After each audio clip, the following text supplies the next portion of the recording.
ਸ਼ਿੱਦਤ ਨਾਲ ਮਾਰਿਆ, ਇੰਨਾ ਸ਼ਿੱਦਤ ਨਾਲ ਮਾਰਿਆ, ਮੈਂ ਕਿਸ ਤਰ੍ਹਾਂ ਤੁਹਾਨੂੰ ਦੱਸ ਸਕਾਂ ਕਿ ਮੇਰੇ ਕੋਲ ਦੱਸਣ ਲਈ ਅਲਫਾਜ਼ ਨਹੀਂ ਹੈ। ਮੁਜਰਮ क्यों नहीं पकड़े जान डे ना, पुलिस वाले साडा साथ देन डे ने।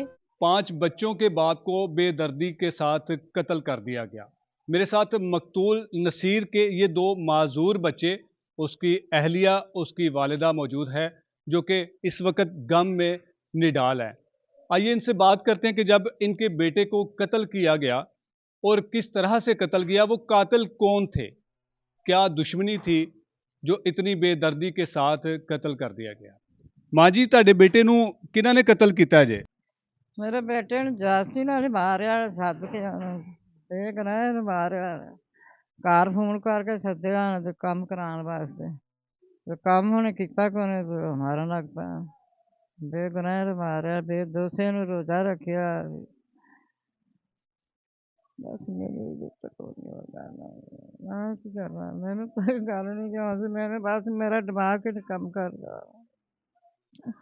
बिल्कुल नाज़रीन, जब इतनी बड़ी ज़्यादती हो जाए, जब इतना अफसोसनाक वाक़या होता है किसी के साथ भी, जब किसी के प्यारे को बेदर्दी के साथ कत्ल कर दिया जाता है, तो सोचें उस ख़ानदान पर, उन लोगों पर क्या क़यामत टूटती होगी। ये वालिदा जो कि मेरी आवाज़ नहीं सुन पाती क्योंकि इनको जो बीमारी है ऊंचा सुनने की, वो मेरी इन बातों को नहीं सुन पा रही, लेकिन इनके दुख की, इनके दर्द की आप इस बात से अंदाज़ा लगाइए कि वो अब भी उनके जो लड़खड़ाते अल्फाज हैं उससे आपको बाखूबी अंदाज़ा हो सकता होगा कि इनके बेटे को किस कदर ज़्यादती के साथ कत्ल किया था।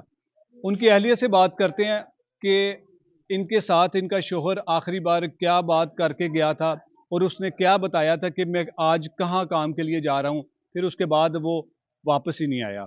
अस्सलाम वालेकुम बहन। वालेकुम सलाम।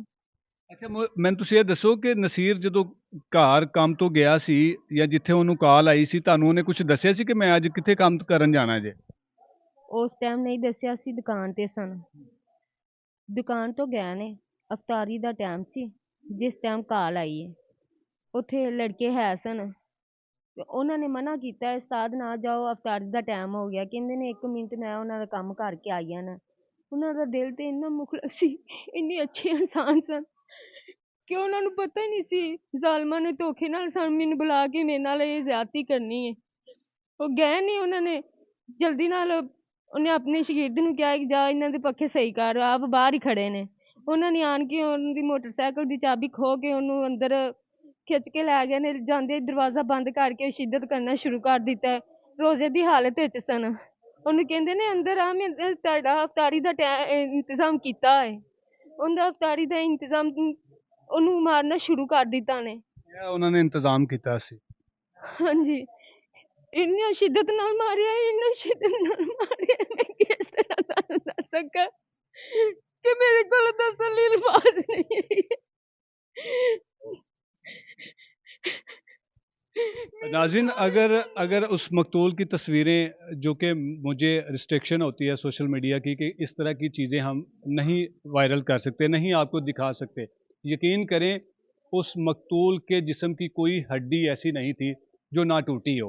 उन ज़ालिमों ने किस कदर उसको बेईमाना तशद्दुद का निशाना बनाया होगा, या उनके दिल में इस कदर अजियत और इस कदर दरिंदगी थी कि उन्होंने अपनी दरिंदगी को इस तरह से इस्तेमाल किया कि उस इंसान को, उस जिंदा इंसान को उन्होंने तड़पा तड़पा कर उसे कत्ल किया। ये 2 मासूम बच्चे जो कि बोल नहीं सकते, बज़ाहिर तो आपको नज़र आ रहा होगा कि ये बच्चे बिल्कुल नॉर्मल है, लेकिन ये नॉर्मल नहीं है। वो 5 बच्चों का बाप था जिसे रोज़े की हालत में शहीद कर दिया गया। जब इन्होंने कानून का दरवाज़ा खटखटाया तो कानून ने भी इनके साथ मजाक ही किया।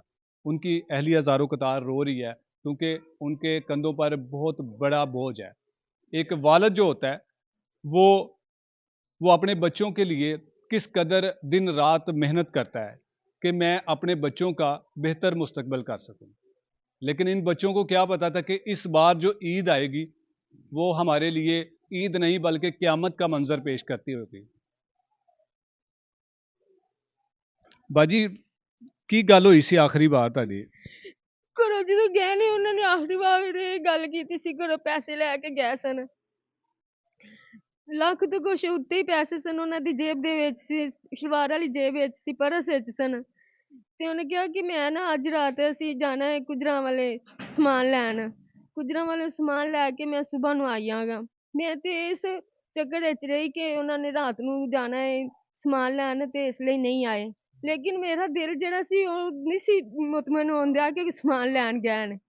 ਮੈਂ ਲੇਟ ਨਹੀਂ ਚਾਰ ਪਾਈ ਤੇ ਮੈਨੂੰ ਆਵਾਜ਼ ਆਉਂਦੀ ਸੀ, ਬੜੀ ਦੁਖੀ ਆਵਾਜ਼ ਆਉਂਦੀ ਸੀ, ਜਿਵੇਂ ਮੈਨੂੰ ਆਵਾਜ਼ਾਂ ਪੈਂਦੀਆਂ ਨੇ। ਮੈਂ ਬਾਰ-ਬਾਰ ਉੱਠ ਕੇ ਵੇਖਣੀ, ਨਸੀਰ ਨਹੀਂ ਆਏ, ਨਸੀਰ ਨਹੀਂ ਆਏ।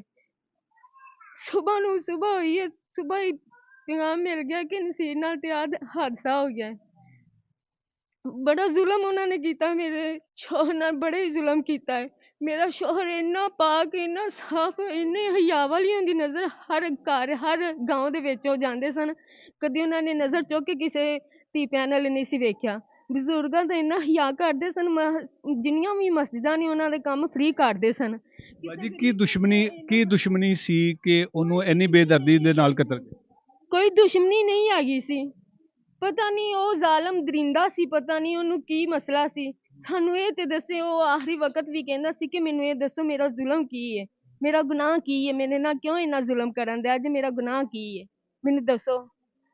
ਤੁਸੀਂ ਆਪਣੇ ਸ਼ੋਹਰ ਦੀਆਂ ਤਸਵੀਰਾਂ ਦੇਖੀਆਂ ਸੀ ਕਿ ਕਿਸ ਕਦਰ ਉਹਦੇ ਤੇ ਨਾਲ ਜ਼ਿਆਦਤੀ ਕੀਤੀ ਸੀ, ਕਿਸ ਤਰ੍ਹਾਂ ਉਹਨੂੰ ਮਾਰਿਆ ਸੀ? ਮੇਰੇ 'ਚ ਇੰਨਾ ਹੌਸਲਾ ਨਹੀਂ ਹੈਗਾ ਕਿ ਮੈਂ ਆਪਣੇ ਸ਼ੋਹਰ ਦੀ ਤਸਵੀਰ ਵੇਖ ਸਕਾਂ, ਕਿ ਮੇਰਾ ਸ਼ੋਹਰ ਇਸ ਹਾਲਤ ਵਿੱਚ ਹੋਏ। ਤੁਸੀਂ ਹੁਣ ਕੀ ਮੁਤਾਲਬਾ ਕਰੋਗੇ, ਕੀ ਹੋਣਾ ਚਾਹੀਦਾ ਹੈ? ਕਰਨਾ ਚਾਹੁੰਦੀ ਮੈਂ ਮੁਤਾਲਬਾ ਇਹ ਕਰਨਾ ਚਾਹੁੰਦੀ ਹਾਂ ਵਜ਼ੀਰ ਆਲਾ, ਵਜ਼ੀਰ ਆਜ਼ਮ, ਕਿ ਮੈਂ ਅੱਜ 3 ਦਿਨ ਹੋ ਗਏ ਨੇ, ਸਾਰੇ ਮੀਡੀਆ ਵਾਲੇ ਆਣ ਡਏ ਨੇ, ਸਾਡਾ ਕੋਈ ਫੈਸਲਾ ਨਹੀਂ ਖਤਮ ਹੋਣ ਡਿਆ। ਉਹ ਮੁਜਰਮ ਕਿਉਂ ਨਹੀਂ ਪਕੜੇ ਜਾਣ ਡਏ, ਨਾ ਪੁਲਿਸ ਵਾਲੇ ਸਾਡਾ ਸਾਥ ਦੇਣ ਡਏ ਨੇ, ਕੀ ਵਜ੍ਹਾ ਕੀ ਹੈ? ਜਾਂ ਸਾਨੂੰ ਫਿਰ ਇਸ ਪਾਕਿਸਤਾਨ ਦੇ ਵਿੱਚੋਂ ਹੀ ਕੱਢ ਦਵੋ ਨਾ, ਕਿ ਤੁਸੀਂ ਇਹ ਪਾਕਿਸਤਾਨੀ ਨਹੀਂ, ਅਸੀਂ ਤੁਹਾਡਾ ਸਾਥ ਨਹੀਂ ਦੇ ਸਕਦੇ। ਅੱਛਾ, ਪੁਲਿਸ ਨੇ ਤੁਹਾਡੇ ਨਾਲ ਕੀ ਰਾਬਤਾ ਕੀਤਾ ਹੈ, ਕੀ ਕਹਿ ਰਹੇ? ਇੰਨੇ ਦਿਨ ਹੋ ਗਏ ਨੇ, ਕੋਈ ਮੁਜਰਮ ਨਹੀਂ ਉਹਨਾਂ ਨੇ ਪਕੜਿਆ। ਤਾਵਨ ਦਾ ਤੇ ਮਕਸਦ ਇਹੀ ਹੁੰਦਾ ਹੈ ਨਾ ਕਿ ਮੁਜਰਮ ਪਕੜਿਆ ਜਾਏ। ਮੁਲਜ਼ਮ ਜਿਹੜੇ ਨੇ ਉਹ ਬਾਸਰ ਨੇ? ਬਾਸਨ ਨੇ ਉਹ ਚਰਸ ਵੇਚਦੇ ਨੇ, 2 ਨੰਬਰੀ ਕੰਮ ਕਰਦੇ ਨੇ, ਪੈਸੇ ਪੁਲਿਸ ਨੂੰ ਦਿੰਦੇ ਨੇ। ਤਾਦੇ ਨਹੀਂ ਪੁਲਿਸ ਸਾਡਾ ਸਾਥ ਦੇਣ ਦੇਈ ਨਾ। ਜੇ ਅਗਰ ਪੁਲਿਸ ਨੂੰ ਪੈਸੇ ਨਾ ਦੇਣ, ਉਹ ਪੁਲਿਸ ਖਾਏ ਨਾ, ਗਰਦਾਰ ਨਾ ਹੋਏ, ਸਾਡਾ ਸਾਥ ਦੇਣ। ਮੁਸਲਮਾਨ ਨੇ, ਮੋਮਨ ਨੇ, ਗਰਦਾਰ ਕਿਉਂ ਹੁੰਦੇ ਨੇ? ਉਹ ਸਾਡਾ ਸਾਥ ਦੇਣ। ਵਜ਼ੀਰ ਆਲਾ ਕੁਛ करो साढ़े वास्ते, सानू इंसाफ चाहिए है। बच्चों ने जिस दिन से ये सारा वाकया हुआ है, बच्चे तो कहते होंगे कि पापा के साथ क्या हुआ है, तो क्या बताती हैं फिर आप? परेशान है। कल मेरे बच्चे को बेहोशी का दौरा पड़ गया था, अब मैं उसको उसकी खाला ले गई है साथ। बच्चों से मोहब्बत करते थे? ਇੰਨਾ ਮੁਹੱਬਤ ਹੈ ਕਿ ਸਾਰੇ ਘਰ ਦੇ ਬੱਚੇ ਆਪਣੇ ਬੱਚਿਆਂ ਨਾਲੋਂ ਵੱਧ ਕੇ ਦੂਸਰੇ ਬੱਚਿਆਂ ਨਾਲ ਵੀ ਮੁਹੱਬਤ ਕਰਦੇ ਸਨ।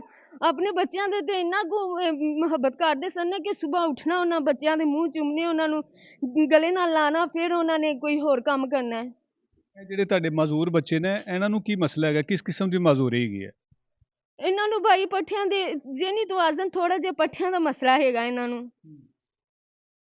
ਇਹਨਾਂ ਦੇ ਅਸੀਂ ਇਲਾਜ ਕਰਵਾਉਂਦੇ ਹਾਂ, ਇਹਨਾਂ ਦੀ ਦਵਾਈ ਲੈ ਕੇ ਆਏ ਨੇ, ਖਵਾਨੇ ਪੈਸਾ ਕਹਿੰਦੇ ਸੀ ਇਸ ਤੋਂ ਬਾਅਦ ਮੈਂ ਫਾਰਗ ਹੋਵਾਂ, ਤਾਂ ਹੁਣ ਮੇਰਾ ਟਾਈਮ ਨਹੀਂ ਹੁੰਦਾ ਹੈਗਾ, ਮੈਂ ਇਹ ਦਵਾਈ ਲੈ ਕੇ ਆਵਾਂ। ਤਾਂ ਬੇਟੀ ਦੀ ਵੀ ਨਜ਼ਰ ਚੈੱਕ ਕਰਵਾਉਣੀ, ਉਹਦੀ ਨਜ਼ਰ ਵੀਕ ਸੀ पट्ठियां की वजह तो। बेटा क्या नाम है आपका? खतीजा। खतीजा नाम है। तो खतीजा, आपके पापा को जिन लोगों ने मारा है उनको क्या सजा मिलनी चाहिए? उनको सजा होनी चाहिए। तो पुलिस वाले अंकल को कहे ना कि मेरे पापा के कातलों को गिरफ्तार करें।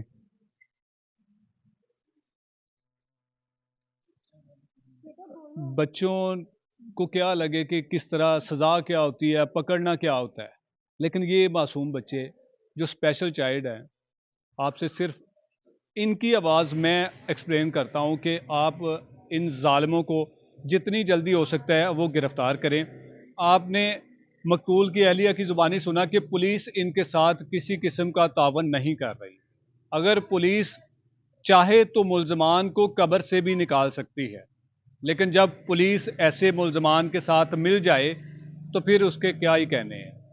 मैं अपील करूँगा आला हुकाम से कि मकतूल नसीर के जो कातिल हैं उनको जल्द से जल्द गिरफ्तार किया जाए और उन्हें कड़ी से कड़ी सजा दी जाए। लुके ने ਉਹਨਾਂ ਦੀ ਆਪ ਉਹਨਾਂ ਪਿਛਾ ਕੀਤਾ। ਉਹਨਾਂ ਦੇ ਚਾਹੀਦੇ ਬੁੱਢੀਆਂ ਬੰਦੇ ਚੁੱਕ ਕੇ ਇੱਥੇ ਖੜੇ ਕਰ ਦਿੰਦੇ ਬਾਜ਼ਾਰ ਦੇ ਵਿੱਚ। ਅਸੀਂ ਖੁਦ ਨਾਲ ਆ, ਉਹਨਾਂ ਕੋਲ ਨਹੀਂ ਚੁੱਕਾ। ਜਦੋਂ ਸਾਨੂੰ ਆਖਣਾ ਸਾਡੇ ਕੋਲ ਨਹੀਂ ਕੁਛ ਹੁੰਦਾ, ਤੁਸੀਂ ਆਪਣੀ ਮਦਦ ਆ, ਅਸੀਂ ਆਪ ਆਪਣੀ ਇਨਸਾਫ ਲੈ ਲਾਂਗੇ। ਤੇ ਪੁਲਿਸ ਕਿਉਂ ਨਹੀਂ ਉਹਨਾਂ ਨੂੰ ਗ੍ਰਿਫਤਾਰ ਕਰਦੀ? ਅੱਲਾ ਆਲਮ ਜਾਣਦਾ ਵੀਰ, ਅਸੀਂ ਰੋਜ਼ਾ ਰੱਖਿਆ, ਅਸੀਂ ਝੂਠ ਨਹੀਂ ਬੋਲਦੇ। ਅੱਲਾ ਆਲਮ ਕੀ ਮਸਲਾ ਤੇ ਕੀ ਨਹੀਂ ਮਸਲਾ। ਅੱਜ ਚੌਥਾ ਦਿਨ, 24 ਦਿਨਾਂ ਦੇ ਵਿੱਚ ਇੱਕ ਬੰਦਾ ਬਸ ਉਦੋਂ ਦਾ ਫੜਿਆ ਉਹਨਾਂ ਨੇ। ਅੱਲਾ ਜਣੇ ਉਵੇਂ ਫੜਿਆ ਇਹ ਉਹਨਾਂ ਛੱਡ ਦਿੱਤਾ। ਇਹ ਅੱਲਾ ਆਲਮ ਜਾਣਦਾ। ਬੰਦਿਆਂ ਨੂੰ ਪਤਾ ਅਸੀਂ ਵੀਰ ਕਿਹੜਾ ਜਾਣੇ ਪੁੱਤਰ। ਉੱਥੇ ਅਸੀਂ ਖੁਦ ਗਏ ਉਹਨਾਂ ਦੇ ਘਰ, ਉਹਨਾਂ ਤਾਲੇ ਲਾਏ ਨੇ। ਆਂਢ ਗੁਆਂਢ ਕਿਸੇ ਨੂੰ ਪਤਾ ਹੀ ਨਹੀਂ। ਇੰਜ ਦੁਬਾਰਾ ਨੇ ਇੰਜ ਮਕਾਨ ਨੇ 3 ਘਰਾਂ ਦੇ। ਜਿਹੜੇ ਅਸੀਂ ਘਰ ਗਏ ਆ ਬਾਜੀ ਖੁਦ ਵੇਖ ਕੇ, ਆਪਣੇ ਮੀਆਂ ਦਾ ਕਤਲ ਜਿੱਥੇ ਹੋਇਆ ਖੁਦ ਆਪ ਵੇਖ ਕੇ ਆਈ। ਤੇ ਜਿਹੜੇ ਕਾਤਲ ਨੇ ਉਹ 4 ਦੁਆਰੀਆਂ ਦੇ ਵਿੱਚ ਨੇ, 4 ਚਫੇਰੇ। ਤੇ ਉਹ ਆਖਣ ਪੁਲਿਸ ਵਾਲੇ ਉੱਥੇ ਗੱਡੀਆਂ ਲੈ ਖਲੋ ਤੇ ਕਿਸੇ ਫੜਿਆ ਹੀ ਨਹੀਂ। 4 ਦਿਨ ਹੋ ਗਏ, 4 ਦਿਨਾਂ ਚ ਚਲੋ ਕੋਈ ਬੱਚਾ ਹੀ ਫੜ ਲੈਣ, ਕਿਉਂ ਨਹੀਂ ਫੜੀਂਦੇ? ਨਹੀਂ ਫੜੀਂਦੇ। 1 ਮਿੰਟ ਪਹਿਲਾਂ ਫੜੀਂਦੇ ਨੇ। ਇਨਸਾਫ ਕੋ ਨਹੀਂ, ਸਾਨੂੰ ਤਾਂ ਇਨਸਾਫ ਚਾਹੀਦਾ। ਨਹੀਂ ਇਹਨਾਂ ਕੋਲ ਇਨਸਾਫ ਹੁੰਦਾ ਤੇ ਸਾਨੂੰ ਜਵਾਬ ਦੇ ਦੇਣ, ਅਸੀਂ ਖੁਦ ਇਨਸਾफ ढूंढ लेंगे। जी बिल्कुल डॉक्टर उस्मान साहब, आप बड़े बड़े दावे करते हैं कि जी पुलिस जो है वो 24 घंटे के अंदर अंदर ऐसे कातलों को गिरफ्तार कर लेती है, लेकिन 4 दिन गुजर चुके हैं, अभी तक जो मुलजमान हैं वो आपकी गिरफ्त से दूर हैं। मैं गुजारिश करूंगा कि आप थोड़ी से होश के नाखन लें। आपको अगर तमगा इम्तियाज़ दे दिया गया है तो खुदारा अब आपको हकीकी मायने में भी काम करना चाहिए। इन लोगों को इंसाफ दिलाएं जो इंसाफ के मुतलाशी हैं। इजाज़त चाहूँगा अल्लाह ने के बाद।